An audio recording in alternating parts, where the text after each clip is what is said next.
Estás arrodillada sobre arena ardiente. Tus rodillas queman. Un collar de hierro aprieta tu cuello con tanta fuerza que apenas puedes tragar saliva. Una cadena te une a otras 11 mujeres. Escuchas su respiración entrecortada. Algunas lloran en silencio. Una reza en un idioma que jamás habías escuchado. De pronto, la sombra de un hombre bloquea el sol. Un instante de alivio del calor brutal. Pero entonces, unas manos agarran tu mandíbula. Te fuerzan a abrir la boca. Dedos ásperos presionan tus dientes, tus encías, el fondo de tu garganta. Sientes arcadas. Él no se detiene. Revisa tu lengua buscando enfermedades. Examina tus ojos. Baja tu labio inferior como quien inspecciona un caballo en una feria de ganado. Porque eso es exactamente lo que eres ahora. Hace 12 días, eras la hija de un jefe de aldea en el Sahel. Hace 12 días, tenías una madre que pronunciaba tu nombre cada mañana al despertar. Ahora está muerta. Lo viste suceder. Y seguiste caminando porque los hombres armados con espadas dejaron claro el mensaje. Detente, y te unes a ella. En árabe existe una palabra para lo que te has convertido. Jariya. Significa esclava. Pero esa traducción es demasiado suave. Demasiado limpia. Oculta lo que la palabra realmente implica. Tu cuerpo es mercancía. Tu futuro depende de lo que un comprador decida hacer contigo. Tu pasado ya no existe. El hombre que te examina retrocede. Asiente hacia otro que sostiene una bolsa de cuero. Monedas cambian de manos. Acabas de ser vendida por tercera vez este mes. Y el lugar al que te llevan, los historiadores pasarían siglos intentando fingir que nunca existió. Esto es la trata de esclavos árabe. 14 millones de africanos. Más de 1300 años de operación sistemática. Un sistema tan eficiente borrando seres humanos que casi ningún descendiente sobrevive para contar la historia. Si esta historia te importa, suscríbete ahora mismo. Aquí no ocultamos las verdades que el mundo intentó enterrar. ¿Conoces la trata atlántica? Barcos. Cadenas. Plantaciones en América. 12 millones de africanos transportados a través del océano durante 400 años. Esa historia tiene museos. Monumentos. Películas. Los niños aprenden sobre ella en las escuelas. Los políticos dan discursos solemnes recordándola. Pero existió otra trata de esclavos. Más antigua. Más prolongada. Y según algunas estimaciones, incluso más grande. La trata árabe comenzó en el siglo VII, poco después del surgimiento del Islam y las conquistas que se expandieron por el norte de África. No terminó hasta el siglo XX. Arabia Saudita abolió oficialmente la esclavitud en 1962. Mauritania en 1981. Estas no son fechas de historia antigua. Son fechas que tus abuelos recuerdan perfectamente. Hay personas vivas hoy que nacieron en sociedades donde este comercio operaba legalmente. Entre el año 650 y 1900, entre 14 y 17 millones de africanos fueron arrancados de sus hogares y transportados al Medio Oriente, el norte de África y la península arábiga. Algunos historiadores argumentan que la cifra real es aún mayor. Los registros eran inconsistentes. Incontables muertes nunca fueron documentadas. Más personas. Durante más tiempo. A traves de rutas que atravesaban tres continentes. Y sin embargo, casi nadie habla de ello. ¿Por qué? Porque esta trata fue diseñada para no dejar rastro. Y funcionó. En Estados Unidos hoy viven 45 millones de personas de ascendencia africana. Prueba viviente de lo que ocurrió. Su existencia mantiene la memoria viva. Sus luchas por la igualdad aseguran que la historia jamás sea olvidada.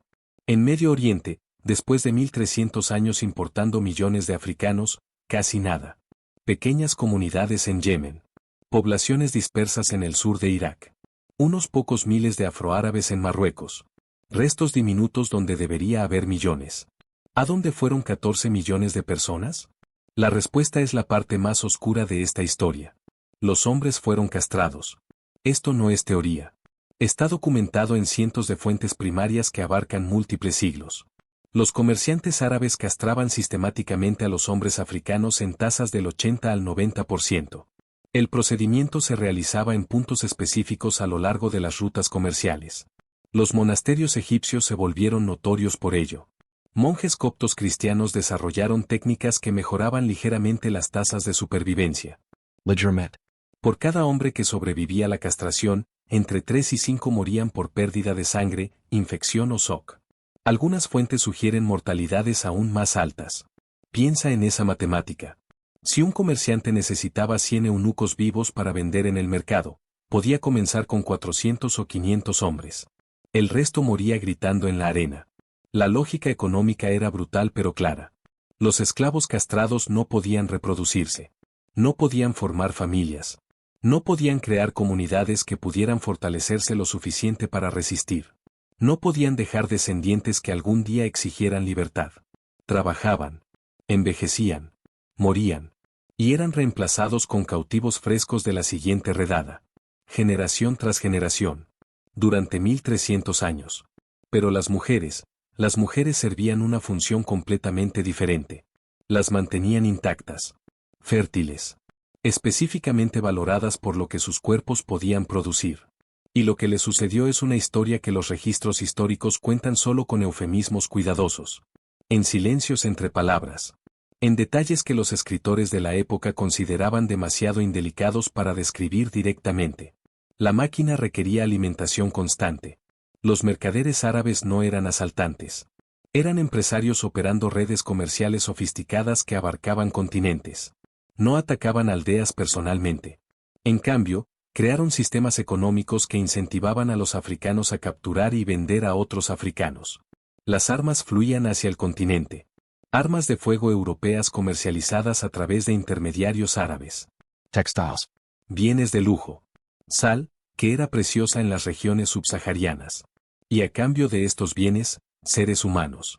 Reinos africanos libraban guerras contra sus vecinos, no por territorio, sino por mercancía humana. Los supervivientes capturados eran marchados a puntos de recolección y vendidos a comerciantes árabes. El ciclo se alimentaba infinitamente. Más armas significaban redadas más exitosas. Más redadas significaban más cautivos. Más cautivos significaban más poder adquisitivo. Más poder adquisitivo significaba más armas. Una máquina que se nutría del sufrimiento humano y crecía más fuerte con cada vida que consumía. Las aldeas eran atacadas al amanecer cuando la resistencia era mínima. Guerreros rodeaban los asentamientos mientras la gente dormía. El asalto era súbito y abrumador. Los hombres que resistían morían inmediatamente. Los que se rendían eran evaluados en el acto. Edad. Salud. Fuerza. Los jóvenes y fuertes eran separados para castración y venta. Los mayores sin valor de mercado frecuentemente morían donde estaban parados. Pero las mujeres enfrentaban cálculos diferentes. Los comerciantes las examinaban con criterios específicos. La edad importaba enormemente. Niñas demasiado jóvenes requerirían años de alimentación antes de volverse útiles. Mujeres demasiado mayores tenían valor disminuido. El rango ideal era aproximadamente de 13 a 25 años. Lo suficientemente mayores para sobrevivir el brutal viaje. Lo suficientemente jóvenes para décadas de uso. La apariencia física afectaba el precio dramáticamente. Los mercados árabes tenían preferencias específicas que los comerciantes experimentados conocían íntimamente. Las mujeres etíopes comandaban precios premium en casi todos los mercados. Sus características se consideraban particularmente deseables. Podían venderse al doble o triple de lo que traían mujeres de otras regiones. La separación de familias ocurría en los sitios de captura. Madres arrancadas de sus hijos. Esposos de esposas. Hermanas de hermanos. Los lazos de toda una vida cortados en momentos sin esperanza de reunión. Exploradores europeos que presenciaron estas separaciones dejaron relatos describiendo escenas de dolor inimaginable. Los gritos. El aferrarse desesperado mientras las familias intentaban sostenerse unos segundos más.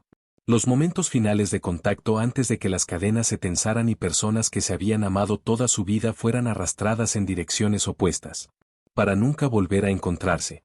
Para nunca saber qué pasó con el otro. Un misionero escribió que los sonidos persiguieron sus sueños durante años. Que todavía podía escuchar a las madres llamando a sus hijos décadas después. Que sin importar cuán lejos viajara o cuánto tiempo pasara, esos gritos lo seguían. Esos gritos resonaron a través de África durante 1300 años. Y casi nadie en el mundo exterior los escuchó. Luego venía el Sáhara. Las rutas transsaharianas eran travesías medidas no en kilómetros, sino en muerte. Imagina la distancia de Madrid a Moscú. Ahora imagina caminarla encadenado, casi sin agua, bajo un sol que mata. Desde puntos de recolección en África subsahariana hasta los grandes mercados del norte. Trípoli, Túnez, El Cairo, Marrakech. Las caravanas viajaban distancias que excedían los 2.000 kilómetros. Algunas rutas se extendían más de 3.000. El viaje tomaba 2 o 3 meses en condiciones óptimas. Las condiciones nunca eran óptimas. El Sáhara es el desierto caliente más grande de la Tierra. Las temperaturas diurnas regularmente superan los 50 grados centígrados. La arena se vuelve tan caliente que ampolla la piel al contacto. La sombra no existe por cientos de kilómetros. Luego cae la noche y la temperatura se desploma. El mismo desierto que te asaba durante el día puede caer bajo cero después del anochecer. El agua era el recurso más precioso. Y se racionaba con cálculo brutal. Los camellos necesitaban agua para sobrevivir. Los camellos eran caros. Los camellos eran esenciales para transportar mercancías. Los esclavos eran más baratos que los camellos. Los esclavos eran reemplazables. Así que los esclavos recibían el agua que quedaba después de que los animales bebieran. Labios agrietándose hasta sangrar. Lenguas hinchándose. El conocimiento enloquecedor de que no había nada para beber y cientos de kilómetros de arena ardiente aún quedaban por delante. Las tasas de mortalidad eran catastróficas. Los historiadores estiman que entre 20 y 30% de los esclavos morían durante los cruces saharianos. Algunas caravanas perdían la mitad de su carga humana. Hay relatos de caravanas llegando con más del 60% de pérdidas. Quienes colapsaban eran abandonados donde caían. Detenerse a enterrar cuerpos retrasaría la caravana. Detenerse a ayudar a los moribundos podía significar perder a los vivos. La economía no permitía compasión. Personas eran abandonadas vivas. Demasiado débiles para caminar más. Dejadas sentadas en la arena mientras la caravana avanzaba. Esperando morir. Las rutas quedaron marcadas por huesos. Heinrich Barth, un explorador alemán que cruzó el Sáhara en la década de 1850, documentó lo que presenció. El camino estaba literalmente sembrado de esqueletos. En algunos valles, los huesos eran tan numerosos que apenas se podía evitar pisarlos. Cráneos blanqueados por el sol. Cajas torácicas medio enterradas en arena movediza. Estos no eran restos antiguos. Eran recientes. Adiciones frescas a senderos que habían acumulado cuerpos durante más de 1000 años. Cientos de miles de personas. Quizás millones a lo largo de 13 siglos. Sus restos esparcidos a través del desierto más grande del mundo. Marcando los caminos que los tragaron. Testimonio silencioso de un comercio que el mundo eligió ignorar. Para las mujeres que sobrevivieron, que de alguna manera soportaron el calor, el frío, la sed y el hambre, llegar a un puerto norteafricano solo significaba que la muerte inmediata había cesado. Su calvario no había terminado. Se estaba transformando en algo más. Los mercados de esclavos del mundo árabe eran instituciones antiguas refinadas durante siglos en operaciones de eficiencia aterradora. El mercado de El Cairo había operado continuamente por más de 1000 años cuando los observadores europeos comenzaron a documentarlo. Generación tras generación de comerciantes habían perfeccionado las prácticas, los precios, las técnicas de evaluación. Los compradores venían de todo el mundo islámico y más allá. Nobles otomanos de Constantinopla. Mercaderes persas de Isfahán. Árabes adinerados de Damasco y Bagdad. Comerciantes de los estados del Golfo buscando sirvientes domésticos. Los mercados estaban organizados por categoría. Trabajadores comunes en una sección. Trabajadores calificados en otra.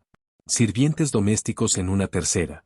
Y detrás de pantallas, en las áreas más exclusivas, las mujeres destinadas a venta privada. El proceso de examen era sistemático y exhaustivo. Primero los dientes. La salud dental indicaba edad y condición. Compradores experimentados podían estimar los años restantes de vida útil solo por los dientes. Luego la piel, examinada buscando enfermedades, cicatrices, imperfecciones. El cabello verificado por textura y longitud. Y luego el resto. Los compradores pagando precios premium exigían evaluación completa. Las examinaciones eran íntimas. Invasivas. Conducidas con el desapego que un carnicero muestra al evaluar ganado. Los precios variaban según origen, apariencia y uso previsto. Mujeres comunes se vendían por sumas modestas. Mujeres con características deseables traían significativamente más. Vírgenes jóvenes de ciertos orígenes podían venderse por el equivalente a varios años de salario.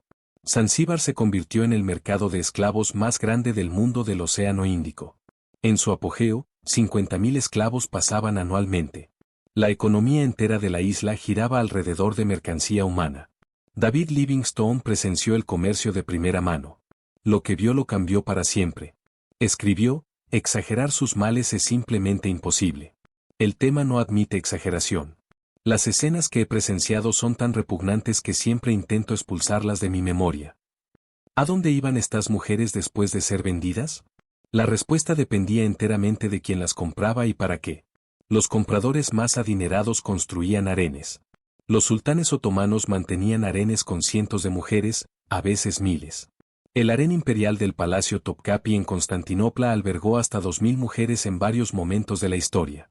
El harén era más complejo de lo que la palabra sugiere hoy. No se trataba meramente de gratificación física. Era una institución política donde las mujeres competían por favor. Dar un hijo a un hombre poderoso podía significar todo. La madre de un futuro sultán ejercía enorme poder.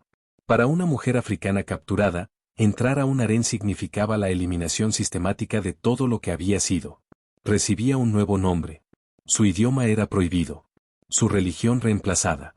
Su pasado destruido y reconstruido.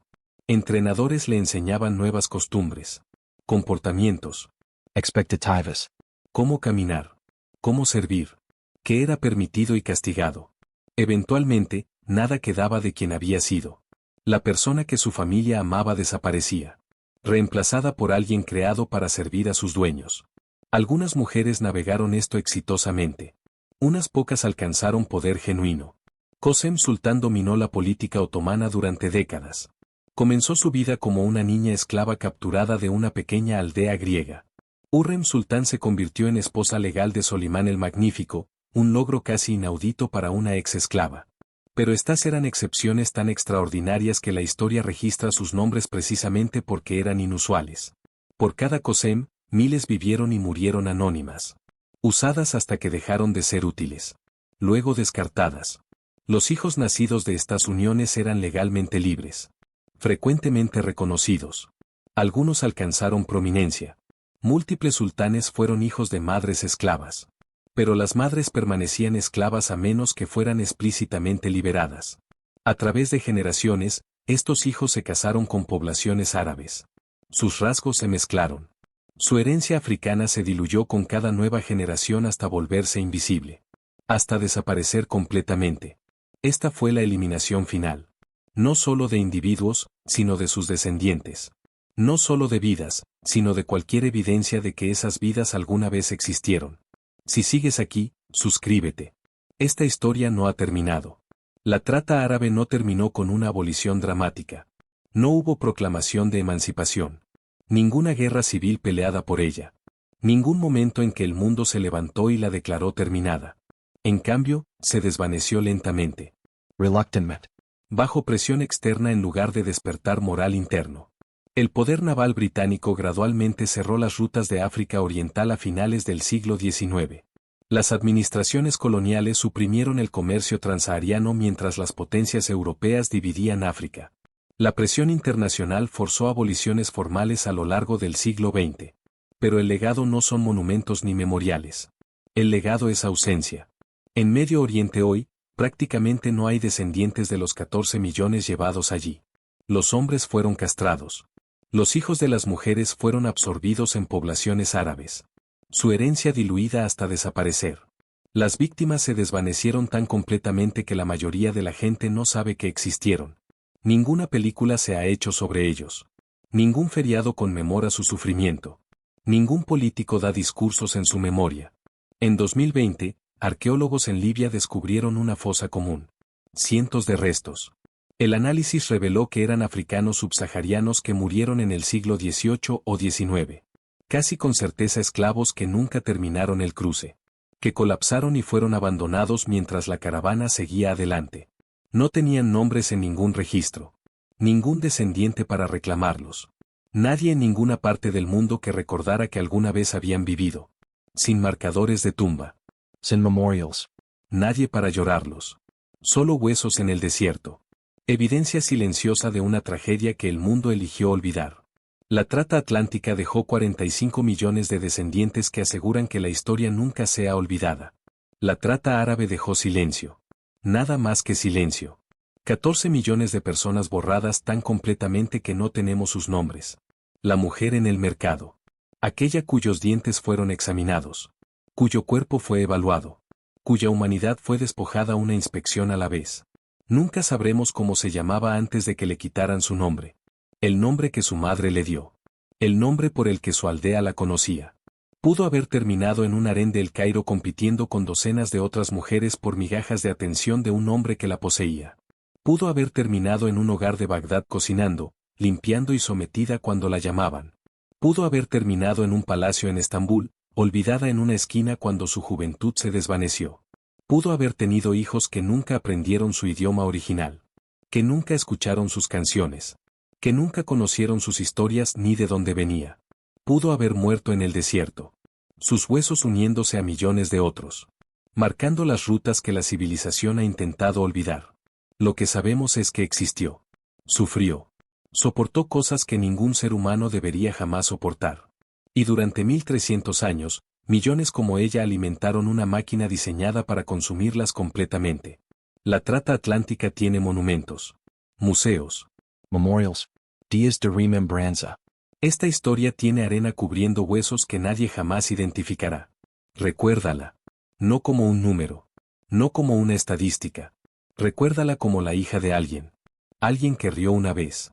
Alguien que tuvo un nombre antes de que lo borraran. Ese es el único memorial que estos 14 millones recibirán jamás. Aquí no edulcoramos la historia.